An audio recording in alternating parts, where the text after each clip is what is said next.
Hello and welcome. So, as we start looking ahead to 2026, the market is kind of giving us a big choice. Do you go all in on one potential comeback story, or do you spread your bets across a huge, dominant theme? Today, we're going to break down those two very different paths for investors. This video is for educational purposes only and is not financial advice. Always do your own research or consult a licensed financial professional. All right, let's get into it. Before we can even talk about those two paths, we've got to understand the world we're investing in. So what's the big picture look like right now? Well, the S&P 500 has been stuck. It's just been chopping around sideways in a range that was really set back in October. Now, we're also heading into some low volume periods, and that can be tricky. See, low volume can sometimes lead to these explosive moves, but it also means there's a big risk of a fake out, a quick run up that gets sold off hard as soon as everyone's back at their desks.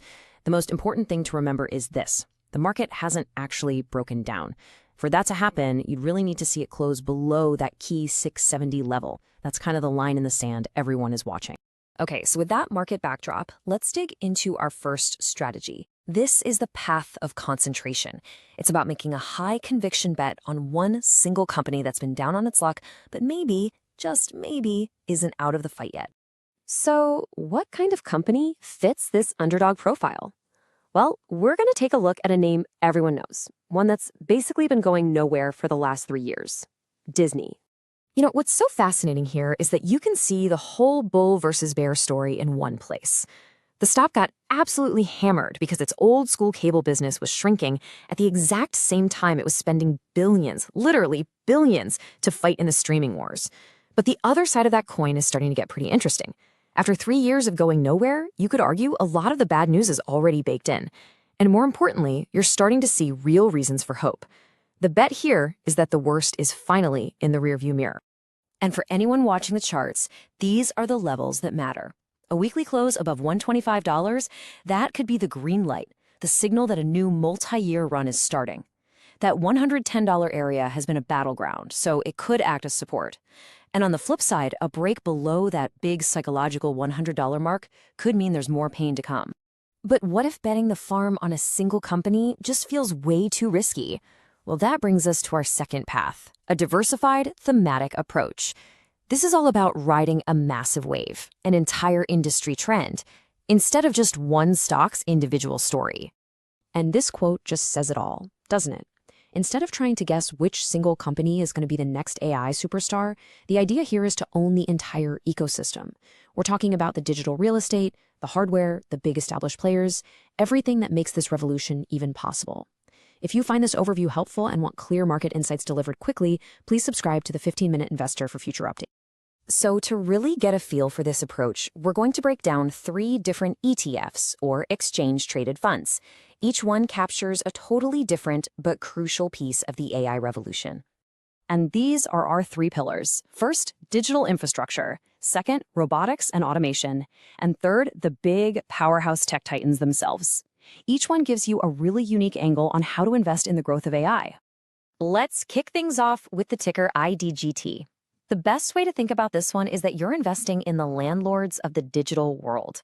I mean, AI doesn't just live up in the clouds, right? It lives in real physical data centers and runs on a massive communications network. This fund owns the companies that own that essential digital real estate. And you can see that focus perfectly right here in its allocation. It's almost an even split between tech companies and, you guessed it, real estate, specifically the REITs that own and operate these gigantic digital warehouses. So inside this fund, you'll find names like Equinix and Digital Realty Trust. They're the global giants in data centers. And American Tower, which owns all the wireless infrastructure that lets all this information fly around. All right, let's move on to our second fund, BOTZ. This one shifts our focus from the digital backbone to the actual physical world. This ETF invests in the companies building the robots and the automation systems, basically the physical workforce of the future. So here you see the money is split mainly between industrials and technology, but with a pretty big chunk in healthcare too. And that makes sense when you think about things like robotic surgery. This fund is all about the companies building the machines that AI gives a brain to. The companies in here are a really cool mix. Of course, you've got NVIDIA making the chips that are the heart of AI, but then you also have these industrial robot titans like ABB and Fanuc, right alongside Intuitive Surgical, the company that pioneered robot-assisted surgery. Okay, Our final thematic ETF is VGT. So if the first was about digital landlords and the second was about physical robots, this one is about owning the empires. People often call it the S&P of technology because it gives you pure, uncut exposure to the biggest and most powerful tech companies on the planet. And when I say pure exposure, I am not kidding. Just look at this. A whopping 98% of this fund is invested straight into the tech sector. It's a direct bet on the current kings of the hill. And who are those kings? Well, they're the trillion-dollar titans you'd expect. NVIDIA, Apple, Microsoft, Broadcom. These are the cash-rich giants that aren't just along for the AI ride, they are actively steering the ship. So there you have it. Two completely different ways of looking at the market. One's a really focused bet on a turnaround story, and the other is a broad bet on a massive technological shift. Let's wrap up with the key takeaways. This really puts it all into perspective. Path 1, the underdog stock, is a concentrated bet. It's got higher potential risk, but also higher potential reward. Its success lives or dies based on specific things going right for that one company. Path 2, the thematic ETFs, is your diversified approach. It's for someone who wants to bet on a powerful trend, not a single stock. The whole goal is to capture the rise of an entire industry, spreading that risk across dozens of companies. And that ultimately leads us to the big question. There is no single right answer here, but understanding these two very different paths is absolutely critical. So as you think about 2026, which strategy do you think really fits the future? Thanks for watching this video overview on 15-Minute Investor.